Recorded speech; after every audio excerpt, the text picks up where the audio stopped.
I mean, like Octagon wrestles it away from him. Screen from Edey, gets a drive from Smith, and he scores. And the rebound one-handed for Kaufman-Renn. Purdue will run here. On the pitch to the wing, it's a three for Lance Jones.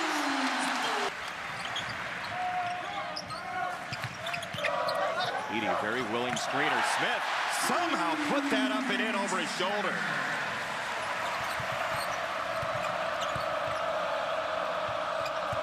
Usman driving on Edey. Oh, no, sir. That time, Xavier able to dodge a bullet. And a steal for Lawyer and Smith.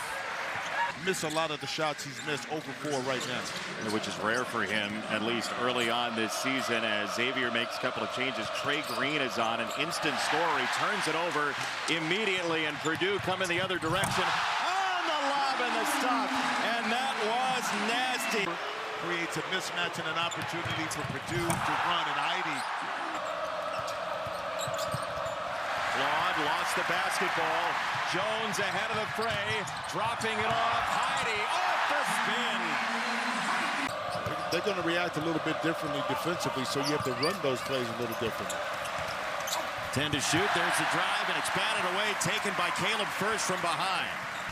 I'm just glad with that shot of Matt Painter, we could get Chris Foreman some FaceTime down there. There's an easy 2 off the inbound. It goes for Smith. He's got 8.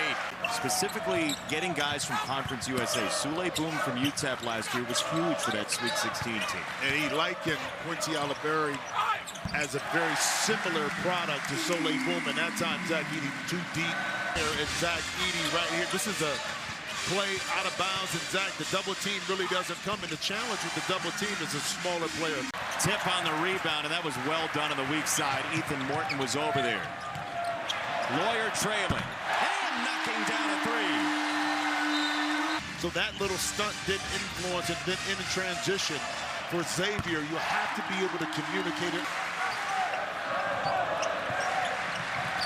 Pitch into the corner from Smith. And it's good. Second one for Colvin.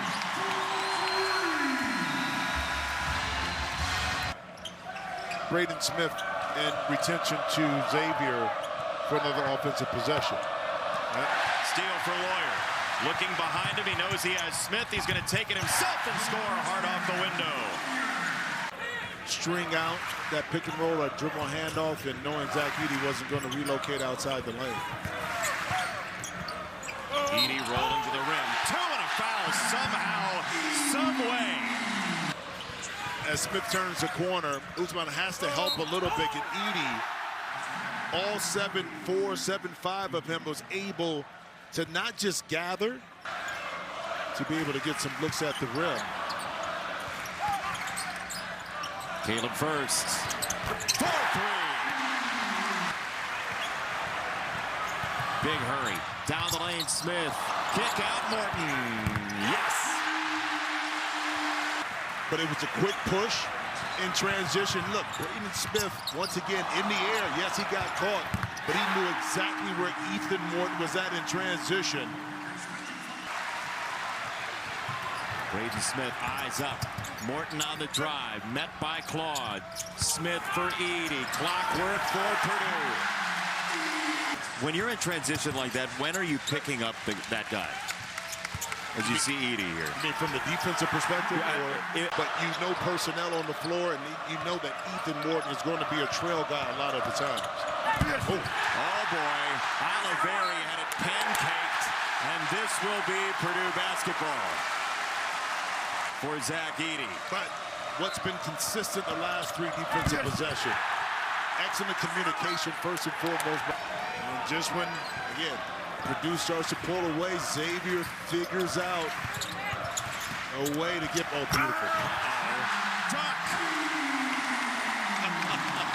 Well, Purdue feeding off the energy of this crowd, and Zach Edey feeding off the pass inside from Lance Jones. Nothing you can do about this when big fella is in the lane. Any mistake that's here now, it's just not going to be there in February.